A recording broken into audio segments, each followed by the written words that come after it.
My name is Meshark Sikuku. I work with the Ripple Effect International. Ripple Effect is an international organization that is working in East Africa, transforming lives for smallholder farmers. So my role as a regional farm system is to support countries, country programs to strengthen their programming around sustainable agriculture.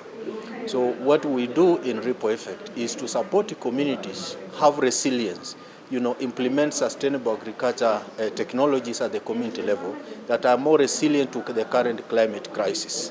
We know that climate crisis is the biggest problem now that we have. It is affecting people, affecting lives and livelihoods. So the agriculture systems that we do are agroecological in terms of how do we look at, agriculture systems that work with natural systems. So we look at, training communities in transformative, trainings to be able to plan together as households, as families, gender issues, and also implementing technologies that improve the ecosystems. So we look at technologies such as improving soil health, which is very important for agriculture production. Soil health is, it's not just adding input, but soil health is improving the overall, characteristics of soil to be able to support plant life. We have properties and characteristics of soil that includes, chemical properties, the biological properties, and the physical properties. All these are properties that come together to support plant life. So if we focus on building the soil health, then we avoid the external inputs that come in the soils to, destroy the properties, such as chemicals and that kill the microbial part of life, and then the soils die. Actually, what we have, the biggest challenge we have now for farmers is that the soils that they are using to farm are dead. So we need to implement technologies and programs that improve, that regenerate the soils and the ecosystems, the landscapes, to be able to be resilient to the current climate crisis, improve nutrition, produce more health-safe food, and improve community livelihoods.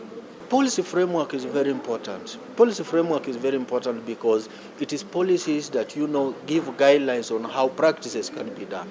So we want to see our governments, our African governments, the Kenya government, Uganda, East Africa, where we work, and the whole of Africa. We want to see policies that focus on regeneration of landscapes. We want to see policies that, improve the environment rather than destroying the environment.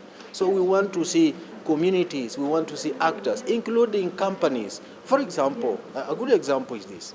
We want to see a policy framework where the fertilizers and the inputs and the pesticides that are organic, that are environment friendly.